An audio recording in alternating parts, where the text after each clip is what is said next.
اللہ اکبر اللہ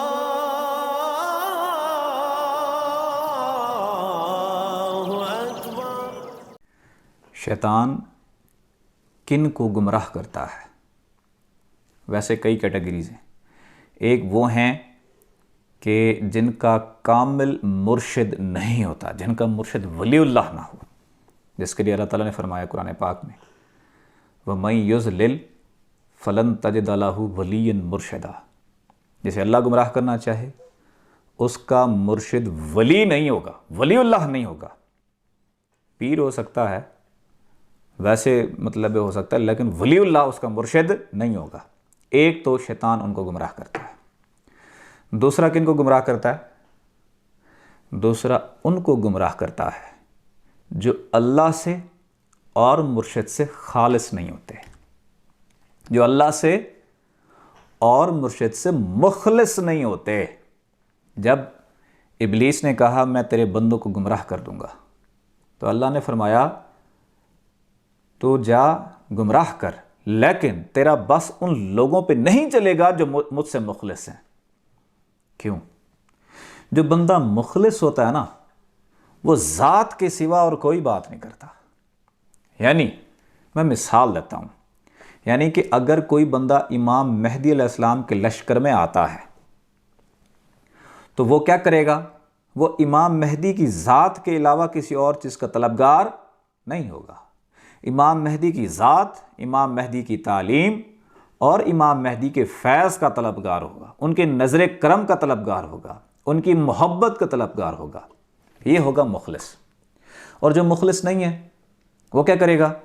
وہ کہے گا میں 313 کے لشکر میں شامل ہو جاؤں، مجھے کسی کی عرضی ارواح مل جائے، مجھے مقام مل جائے، مجھے حکومتی ڈنڈا مل جائے، امام مہدی کی حکومت مجھے مل جائے، امام مہدی کی منسٹری مجھے مل جائے۔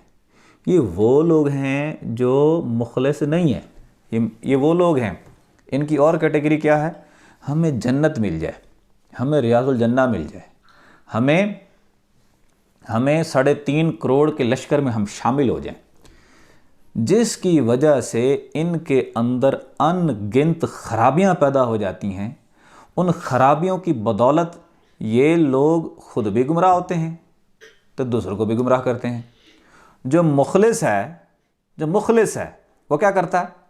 وہ مرشد کی ذات کے سوا کسی اور کی طرف آنکھ نہیں اٹھاتا۔ اس کو ضرورت ہی نہیں ہے، اس کو 313 کی ضرورت نہیں، اس کو کسی عرض ارواح کی ضرورت نہیں، اس کو کسی لشکر کی ضرورت نہیں، اس کو کسی حکومت کی ضرورت نہیں۔ حکومتیں بھی آتی ہیں اور چلی جاتی ہیں، امام مہدی کی بھی حکومت آئے گی، چلی جائے گی، دنیا بھی ختم ہو جائے گی، ذات ختم نہیں ہوتی۔ امام مہدی قیامت کے بعد بھی امام مہدی ہے، دنیا ختم ہونے کے بعد بھی مہدی ہے۔ اس کی ذات اور اس کی ذات کی تعلیم ہمیشہ کے لیے ہوگی، وہ بقا ہی بقا ہے۔ تو وہ لوگ کامیاب ہوتے ہیں۔ کون سے لوگ کامیاب ہو جاتے ہیں؟ جو شیطانی وسوسوں میں اور شیطانی چیزوں میں نہیں آتے۔ کون سے لوگ؟ جو مخلص ہیں، جو خالص ہیں، جو اپنے آپ کو خالص کر دیتے ہیں ذات کے لیے۔ گمراہ کون ہوتے ہیں؟ جو بیچ کے لالچی لوگ ہوتے ہیں، بیچ میں مطلب ہے بس میں کوئی ایسے الفاظ ہیں، میں یہاں روک رہا ہوں کہ بھیا کہ مزید آگے نہ بتاؤں، باقی آپ سب لوگ خود ہی جانتے ہیں کہ کون کون سی خرابیاں ان لوگوں میں جنم لے لیتی ہیں۔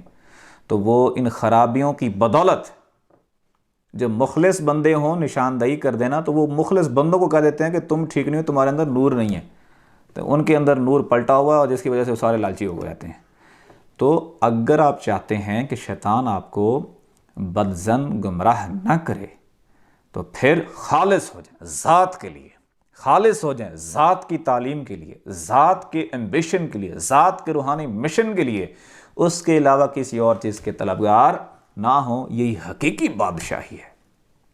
اقبال کہتے ہیں دنیا ہے روایاتی، عقبہ ہے مناجاتی، دنیا ہے روایاتی، عقبہ ہے مناجاتی، درباز دو عالم رائی است شہنشاہی۔ اصل بادشاہی یہ ہے کہ دونوں چیزوں سے بے نیاز ہو جاؤ، امام مہدی کی منسٹری سے بے نیاز ہو جاؤ، امام مہدی کے 313 کے لشکر سے بے نیاز ہو جاؤ، امام مہدی ریاض الجنہ کے اس سے مقام اور مرتبے سے بے نیاز ہو جاؤ۔ جب سب چیزوں سے بے نیاز ہو جاؤ گے نا، تو صرف امام مہدی سے نیاز مندی جڑی رہے گی، اور یہی سب سے بڑی عبادت ہے۔ شیطان